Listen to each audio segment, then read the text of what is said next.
আসসালামু আলাইকুম গাইস।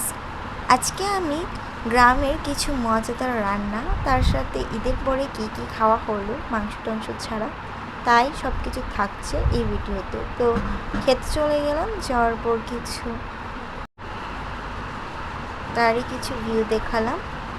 তো এখানে একটা হাঁস ছিল, মুরগি ছিল, ছাগল ছিল, কাঁঠালগুলো দেখাচ্ছিলাম। আমাদের গাছের কাঁঠালগুলো কত বড় হয়েছে।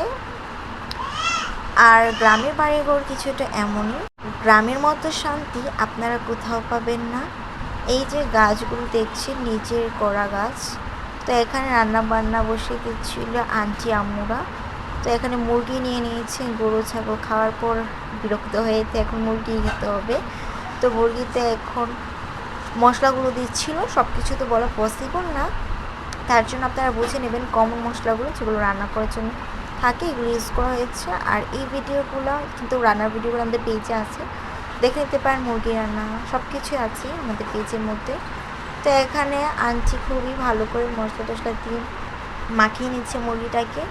তারপর এখানে কলিজা নিয়ে নিয়েছে, এখানে ছাগলের কলিজা নিয়েছে। তারপর এখানে আদা রসুন বাটা, তারপর নর্মালি কমন যে মশলাগুলো আছে, হলুদ গুঁড়ো, মরিচ গুঁড়ো, তারপরে জিরে গুঁড়ো, ধনিয়ার গুঁড়ো, সব কিছু দিয়ে দিচ্ছি।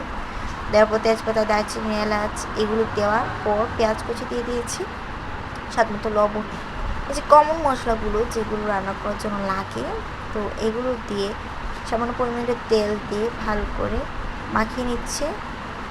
তো এভাবেই সম্পূর্ণ রান্না করে নিচ্ছে। আর এখানে আমরা যে ক্ষেতটা দেখিয়েছিলাম ভিডিও ফার্স্টে, ক্ষেত থেকে পুঁইশাক নিয়ে নিয়েছিল। আর এদিকে রান্নার জন্য বসিয়ে দিচ্ছিল চুলার মধ্যে, একে একে সবগুলো রান্না করে নিচ্ছিল। এদিক দিয়ে পোলাও রান্না করার জন্য পোলাও চাউল নিয়ে নিয়েছে, এখানে চিনি গুঁড়ো চাউলটা ইউজ করেছে। তারপর এখানে মাছের মাথাটা নিয়ে নিয়েছে পুঁইশাক রান্না করার জন্য। তারপরে সব মশলা একসাথে দিয়ে দেবে মাছের মাথার মধ্যে, হলুদ গুঁড়ো, মরিচ গুঁড়ো আর লবণ দিয়ে দিয়েছে। দেওয়ার পর আমার আম্মু এদিকে আবার কিছু জিনিস কিনেছিল, মানে গ্লাস এইগুলো কিনেছিল। তারপর এখানে কিনেছিল আরেকটা গ্লাস, দুটো গ্লাসের সেট কিনেছিল। তারপর এখানে প্লেট নিয়ে নিয়েছিল, এগুলো একটু বড় সাইজের প্লেট ডেকোরেট করার জন্য। এখানে খাবার প্লেট নিয়ে নিয়েছিল, নর্মালি ঘরের জন্য যা লাগে আর কি, টুকিটাকি জিনিস কেনাকাটা আর কি। তারপর এখানে পুঁইশাকটা দিয়ে দিয়েছি।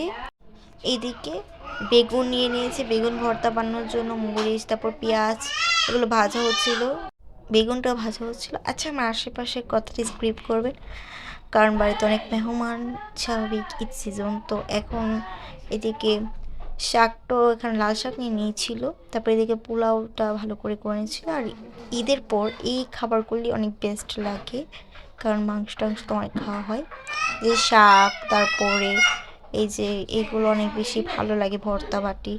তো এদিকে মাংস রান্না কমপ্লিট হয়ে গেছে, আর সব কিছু উপকরণ এখানে আছে। তো ভালো থাকবেন সবাই।